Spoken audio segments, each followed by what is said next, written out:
하나님은 성경을 통해서 우리들에게 끊임없이 우리의 마음을 잘 다스리고 그리고 우리의 마음을 잘 지킬 것을 당부하고 계십니다.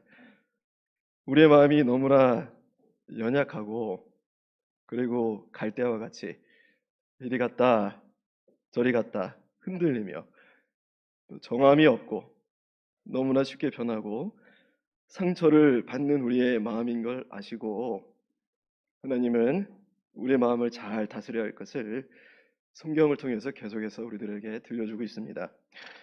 그래서 우리가 잘 아는 로마서 12장 2절의 말씀에도 무엇이라 말합니까? 너희는 이 세대를 본받지 말고 무엇을 새롭게 하라고 합니까? 마음을 새롭게 함으로 변화를 받아. 그렇죠? 예, 하나님은 선하시고 기뻐하시고 온전하신 뜻이 무엇인지 분별하도록 하라. 우리의 연약한 마음을 하나님께서 아시는 것입니다. 그래서 마음을 좀 새롭게 하여서 변화를 받고 성령의 주장 가운데 마음이 새로워져서 변화를 받아 무엇이 선하고 무엇이 가장 기쁜 것이고 무엇이 가장 온전한 것인지를 찾으라고 하나님 우리들에게 말씀해 주시는 것입니다. 우리 마음을 잘 다스리면 마음을 잘 다스리는 자에게 주시는 하나님의 복이 반드시 있는 것입니다. 우리 저를 잠깐 따라해 주셨으면 좋겠습니다. 마음을 잘 다스리면 마음을 잘 다스리는 자에게 주시는 하나님의 복이 있습니다. 네, 맞습니다. 세상 사람들도 심리학이니 어떤 힐링 세미나니 하면서 이 마음과 심리에 관한 인문학적이고 과학적인 이야기들을 많이 하곤 합니다. 그런 이야기를 우리가 들을 때 실제로 마음이 안정되고 또 많은 도움이 될 수가 있습니다. 그러나 우리 하나님의 자녀들은 그런 것에 근거한 것이 아니라 우리 하나님께서 우리의 마음을 잘 다스리고 하나님께서 우리의 마음을 잘 지키기를 원하신다는 것을 깨닫고 우리는 여기서부터 우리의 마음을 잘 다스려야 한다는 것을 알고 깨달아야 하는 것입니다. 우리의 마음을 잘 지킬 수가 있다면 그 나머지는 누가 행해 주시는 것입니까? 바로 우리 아버지 되신 하나님께서 다 책임져 주시는 것입니다. 우리가 마음을 잘 지키면 우리가 믿음을 잘 지킬 수만 있다면 나머지는 전능하신 우리 하나님께서 길을 열어주시고 그리고 우리를 선한 길로 인도해 주시는 것입니다. 오늘 본문은 이와 관련되어서 우리가 이 세상 가운데 살면서 마음을 잘 지키면 받는 특정한 유익이 있다라는 것을 우리들에게 알려주고 있습니다. 바로 육신의 강건함이라는 것입니다. 마음을 잘 지키는 자에게 주는 유익, 육신의 강건함. 마음을 잘 지키면 육신의 건강함이 우리들에게 따른다고 하나님 약속해 주시는 것입니다. 오늘 말씀이 바로 그런 말씀인 것입니다. 잠언은 오늘 본문이 잠언인데 이 잠언은 의인과 악인이라는 이 두 대상을 비교해 가면서 이들의 특징이 무엇인지 우리들에게 알려주는 하나님의 말씀입니다. 의인은 어떤 자이며 그리고 이 의인이 어떤 유익을 누리게 되는지 그리고 또 반대로 악인은 어떤 자이고 악인의 특징이 무엇이고 이 악인들은 어떤 결과를 갖는지에 대해서 이 잠언 전체의 문맥을 통해서 우리는 발견할 수가 있습니다. 그래서 오늘 구절도 사실 이 의인과 악인의 특징이 무엇인지 우리들에게 알려주시는 그런 하나님의 말씀의 연장선이라고 우리가 볼 수가 있는 것이죠. 그래서 여기 보니 의인의 특징은 바로 이 마음의 평온함이라는 것입니다. 의인의 특징은 마음의 평온함인 것입니다. 그리고 이 특징이 주는 유익이 있다라는 것이죠. 그것이 바로 육신의 생명이라는 것입니다. 육신의 생명, 육신의 강건함. 하나님의 뜻은 이것입니다. 우리가 평온한 마음을 지닐 때, 물론 어렵겠지만 우리 마음이 평온한 마음을 지닌다면 마음을 지키며 감사함으로 우리가 언제나 기쁨으로 살아갈 때 그것이 육신의 안녕과 그리고 육신의 강건함을 이루게 해준다는 것입니다.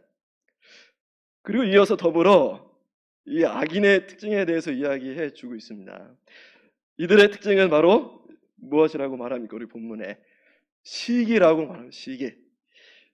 시기는 마음의 평화가 깨진 상태를 나타내는 대표적인 단어입니다. 시기는 화평을 깨는 주된 원인입니다. 그리고 시기는 마음을 불안하게 합니다. 시기는 언제나 남과 자신을 비교하면서 감사와 자족을 방해합니다. 악인들은 바로 이 시기함으로 인해서 늘 마음의 화평을 깨트리는 생각과 그리고 그 계획과 그 삶을 살아가고 있다는 것입니다. 이런 악인의 특징이 주는 결과가 역시 본문에서도 나오고 있습니다. 시기는 무엇을 썩게 한다고 합니까? 시기는 뼈를 썩게 한다. 뼈의 썩음. 이것이 바로 그들의 결과입니다. 뼈가 썩는다라는 것은 이 의인의 유익과는 너무나 대조되는 현상입니다. 의인의 유익은 무엇이라고 했습니까?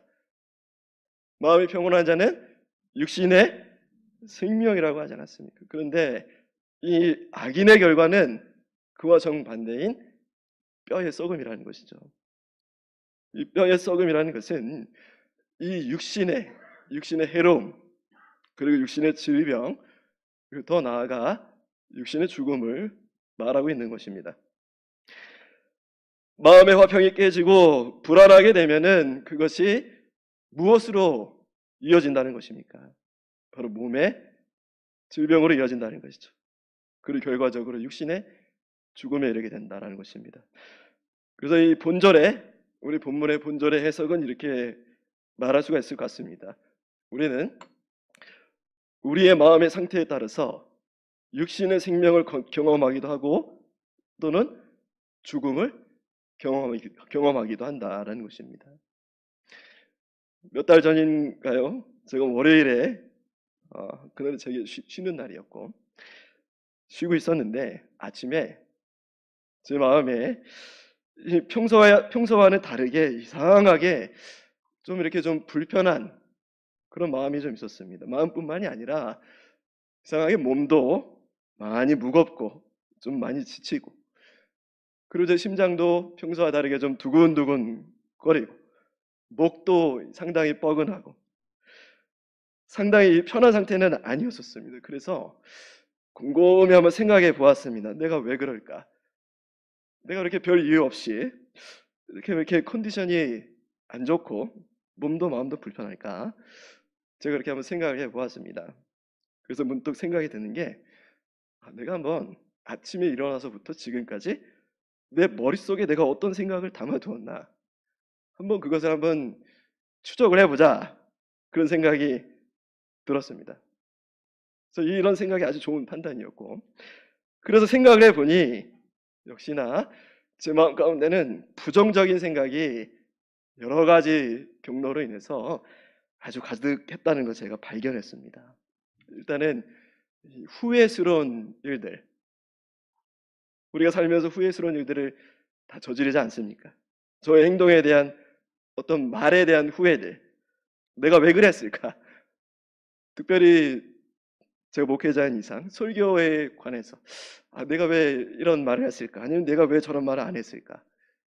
저는 항상 모니터링을 하는데 내가 왜 그랬을까? 내가 좀 더 기도도 많이 하고 그리고 좀 내가 좀 잘해야 되겠는데 이런 아쉬움들 그리고 앞으로 살면서 해야 할 일들 밀린 일들 풀어야 할 숙제들 교회에서 가정에서 뭐 이런 것들로 제 머리가 아주 빼곡히 채워져 있다는 것을 발견하는 것입니다.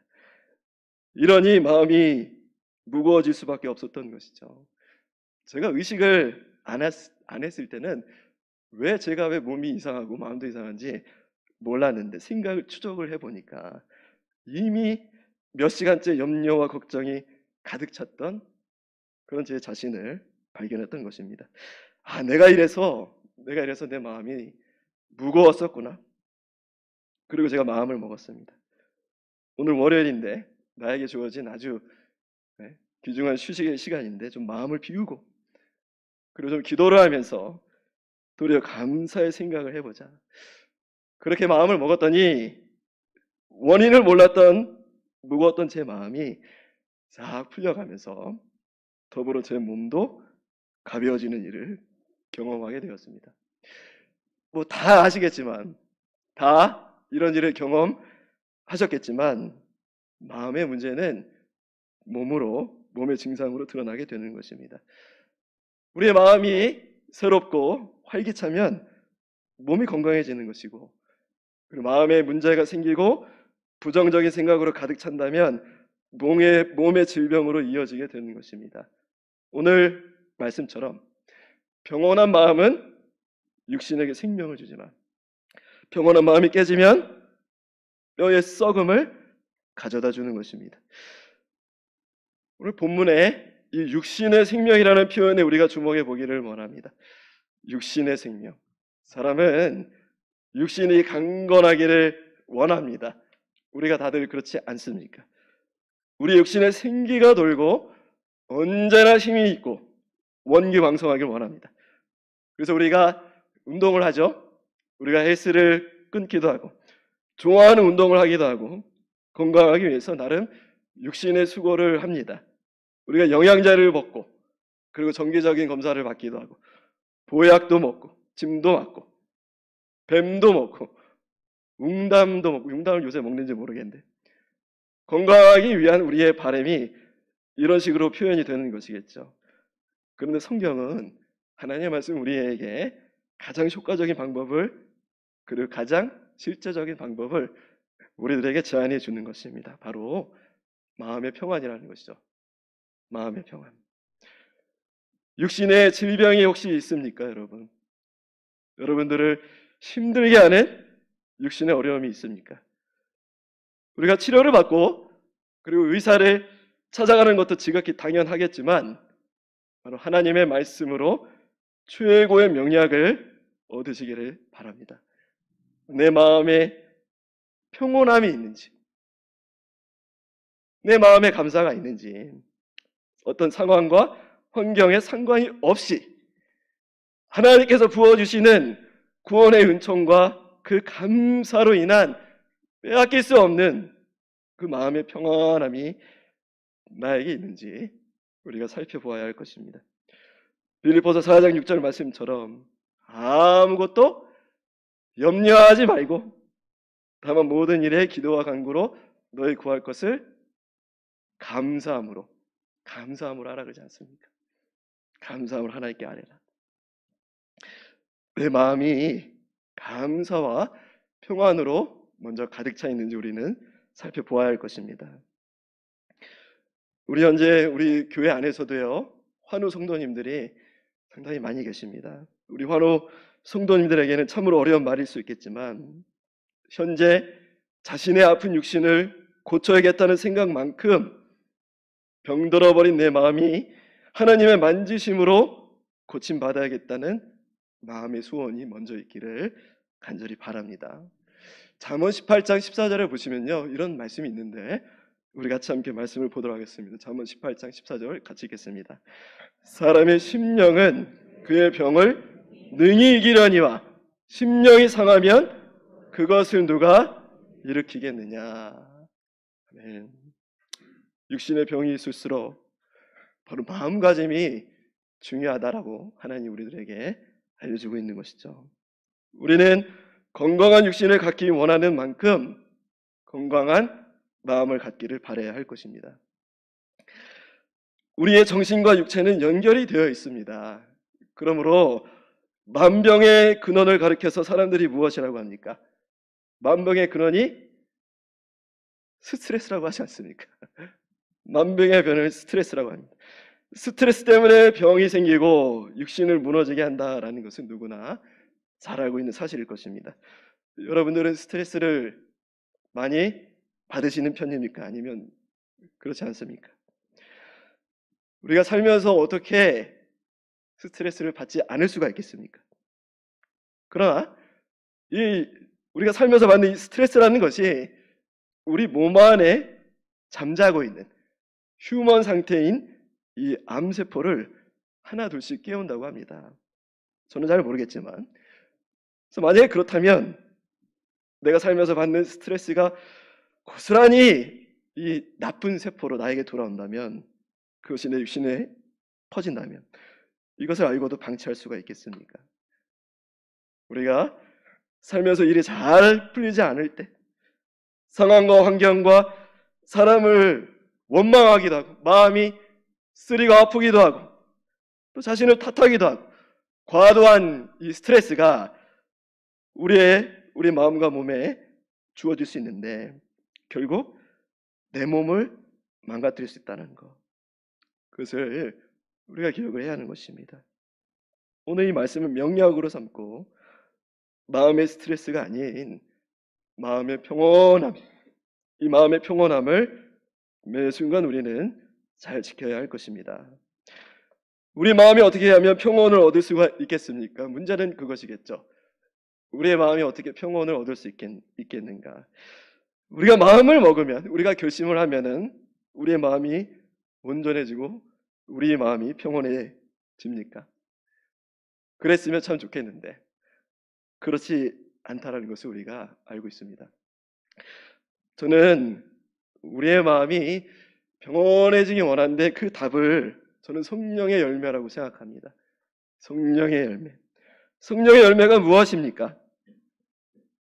첫 번째가 바로 사랑이지 않습니까? 사랑, 그 다음에 희락, 화평, 오래 참음, 자비, 양선, 충성, 온유, 절제.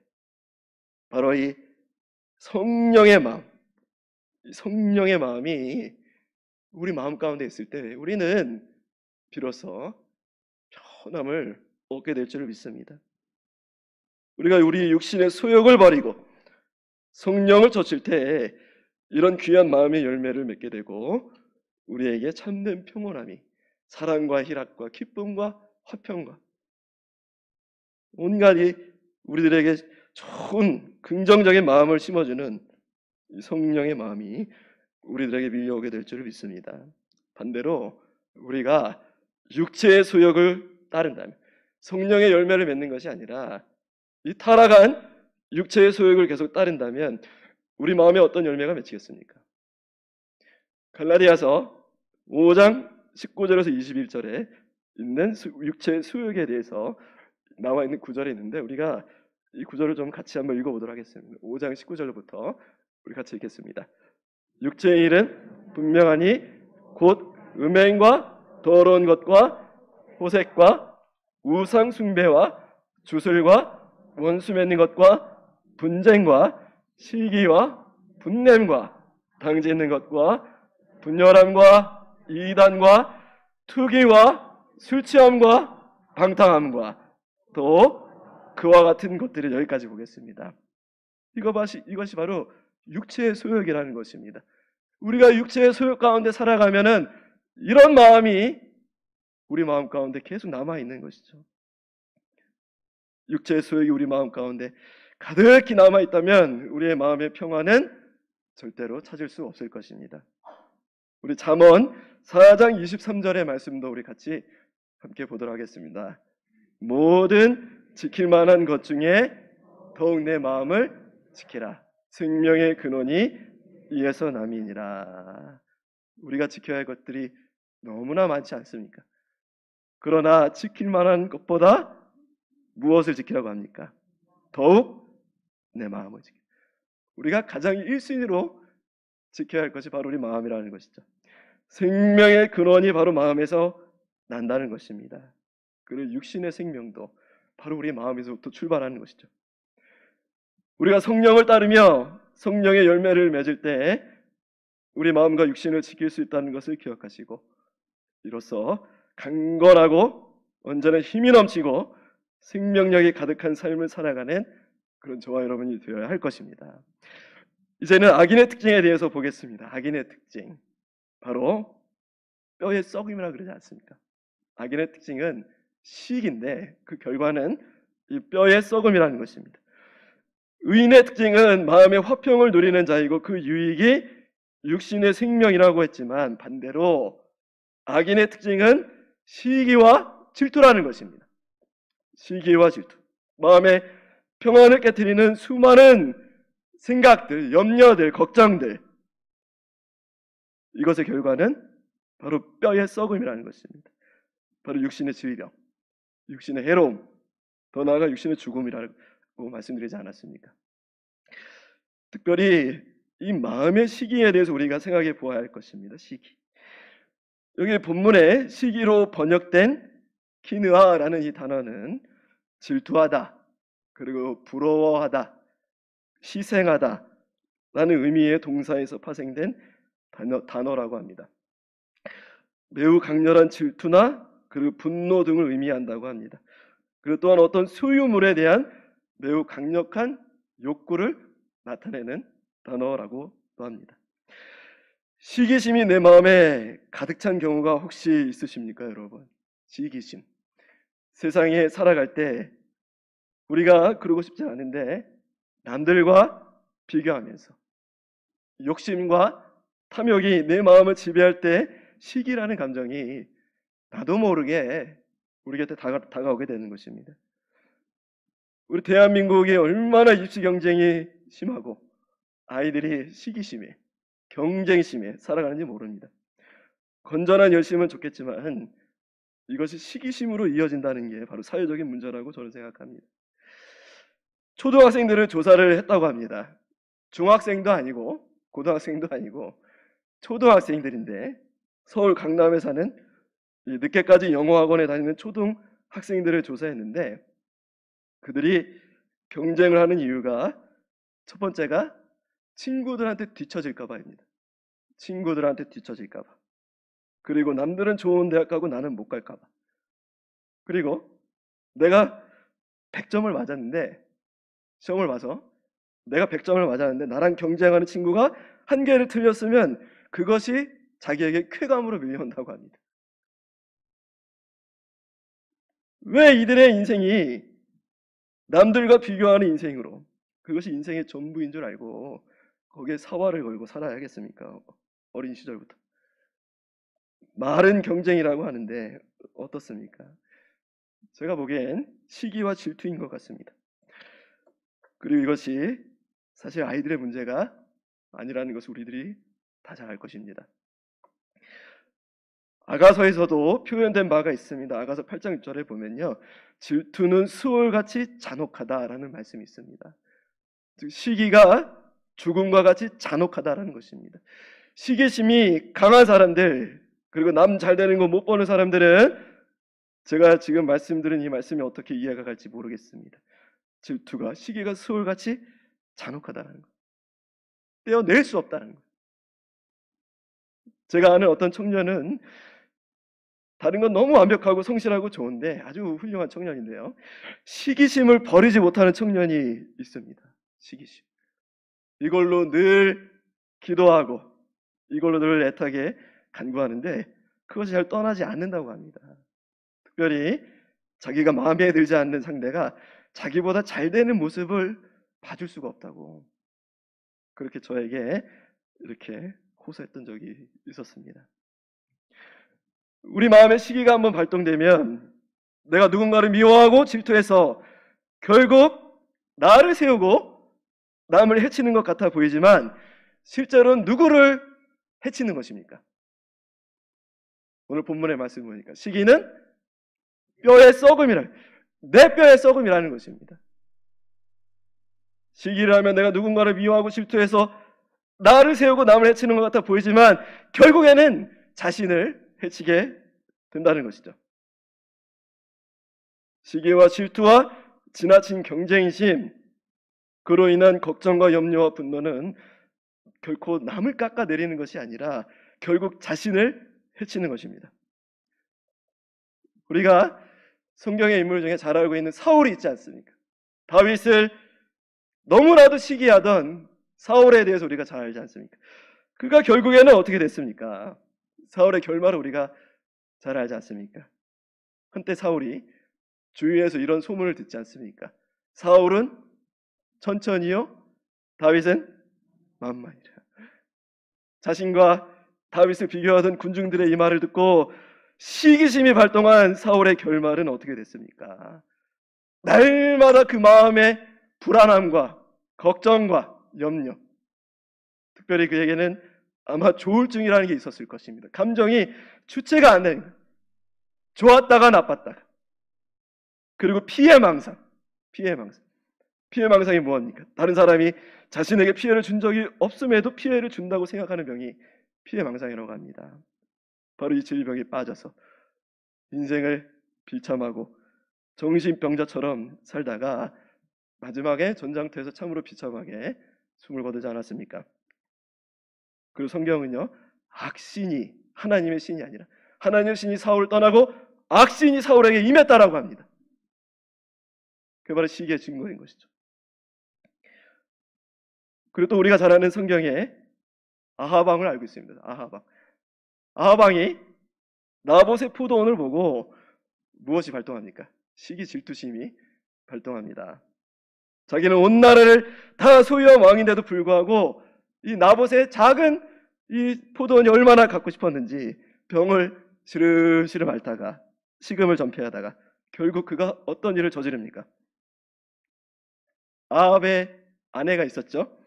그의 아내 아하방보다 더 악랄한 이세벨의 음모로 인해서 나봇이 왕의 역적으로 몰리게 되고, 그리고 군중들에 의해서 나봇이 돌에 맞아 죽게 되지 않습니까? 엘리야 선지자가 이 모든 것을 다 알게 됩니다. 그리고 이 모든 일을 보고 아합 왕에게 예언하지 않습니까? 당신과 그리고 당신 아내는 비참하게 살해되어서 개들의 먹이가 될 것이고, 당신에게 속한 집안은 나봇이 죽은 이 나봇의 밭에 묻히게 될 것입니다. 아주 끔찍한 예언을 받게 되고 실제로 그의 삶이 그렇게 결론짓게 됩니다. 아합과 이세벨은 나중에 끔찍하게 살해되어서 개들의 먹이가 되고, 그의 아들 요람 왕도 살해되어서 나봇이 묻혔던 나봇의 밭에 묻히게 되는 결과를 우리가 성경을 통해서 볼 수가 있습니다. 시기 질투가 이렇게 자신에게 해를 입히고 그리고 무서운 결과를 초래한다는 것을 성경이, 하나님의 말씀이 우리들에게 이야기해 주고 있는 것이죠. 우리 말씀 읽겠습니다. 고린도전서 3장 3절의 말씀, 우리 같이 함께 읽겠습니다. 너희는 아직도 육신에 속한 자로다. 너희 가운데 시기와 분쟁이 있으니 어찌 육신에 속하여 사람을 따라 행함이 아니리요. 시기와 분쟁은 어디에 속한 자의 행동이라고 합니까? 육신에 속한 자들의 행함이라고 하는 것입니다. 세상 사람들은요, 육신에 속하여서 시기와 질투와 그릇된 경쟁심이 옳다고 생각하고 살지 몰라도 우리 하나님의 자녀들은 이것이 참으로 무익하다라는 것, 참으로 무익하다라는 것, 그리고 결코 나 자신을 위한 것이 아니라는 것, 도리어 나에게 해를 끼친다라는 것, 그것을 우리는 반드시 기억해야 할 것입니다. 우리는 어떤 자들이라고 성경에서 우리들을 가리킵니까? 갈라디아서 5장 24절 26절에 보면 이런 말씀이 있는데 우리 같이 함께 말씀을 읽겠습니다. 그리스도 예수의 사람들은 육체와 함께 그 정욕과 탐심을 십자가에 못 박아내니라. 만일 우리가 25절 준비 안 되나요 혹시? 네, 같이 읽겠습니다. 만일 우리가 성령으로 살면 또한 성령으로 행할지니 26절 헛된 영광을 구하여 서로 노엽게 하거나 서로 투기하지 말지, 시기하지 말지. 그리스도 예수의 사람들 24절에 보시면 그리스도 예수의 사람들은 육체와 함께 그 정욕과 탐심을 어디에 박았다고 합니까? 십자가에 못 박았네. 우리가 예수의 사람들이지 않습니까? 우리는 육신에 속한 자들이 아니라 성령에 속한 자요 예수 그리스도의 피값으로 하나님의 소유가 된 하나님의 소유 그의 백성인 것입니다. 그 정욕과 탐심을 십자가에 못 박은 자들인 것입니다. 시기와 질투가 이 세상을 다스리고 이끌어 간다고 해도, 그리고 우리의 주위의 분위기가 얼마나 시기와 질투가 가득한 이 세상을 우리가 살고 있습니까? 우리의 주위의 분위기가 다 이렇게 흘러간다고 해도 우리는 성령의 열매를 날마다 맺으며 우리 마음의 평온함을 지키며 하나님이 약속하신 영육간의 복을 누리며 살아가는 자들이 바로 우리들 바로 하나님의 자녀들인 것입니다. 요한 3서 1장 2절에도 우리가 잘 아는 말씀인데 이렇게 또 말씀해 주지 않습니까? 우리 같이 함께 읽겠습니다. 사랑하는 자여, 내 영혼이 잘됨 같이 범사에 잘되고 강건하기를 내가 간구하노라. 위의 말씀처럼 하나님은 우리의 마음과 그리고 우리의 육신이 하나님의 뜻 안에서 잘되기를 원하십니다. 우리의 마음과 우리의 육신이 잘 되기를 우리 하나님 원하시는 것이죠. 사울 왕처럼 그리고 아합 왕처럼 그러한 세속적인 방법으로 시기와 욕심으로 이 세상 잘 살아보려고 하지 말고, 하나님께서 다른 어떤 세상의 것이 아니라, 그리고 나 자신도 아니라 하나님께서 내 영혼이 잘되고 범사에 잘되고 강건하시기를 바로 나의 하나님이 원하시는구나.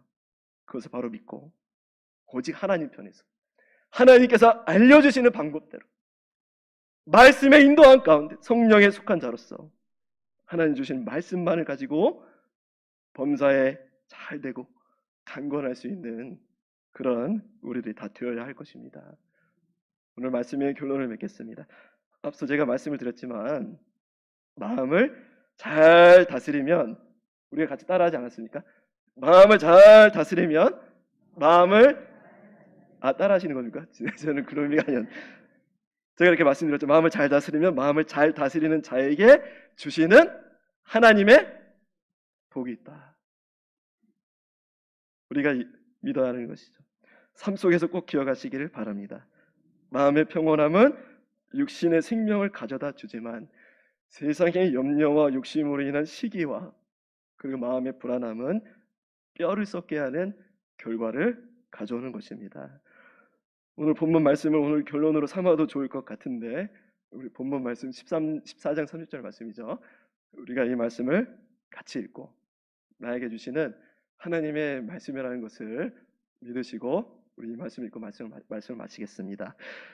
평온한 마음은 육신의 생명이나 시기는 뼈를 썩게 하느니라. 아멘. 기도하겠습니다.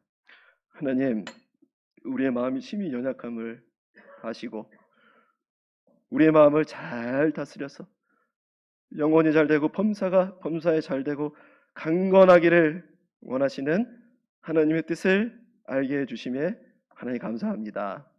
마음의 평온함을 지켜서 성령의 열매를 맺는 자가 되어서 마음의 평온함 가운데 우리의 마음과 육신 또한 강건하게 살아갈 수 있는 우리들이 될 수 있도록 하나님 인도하여 주시옵소서.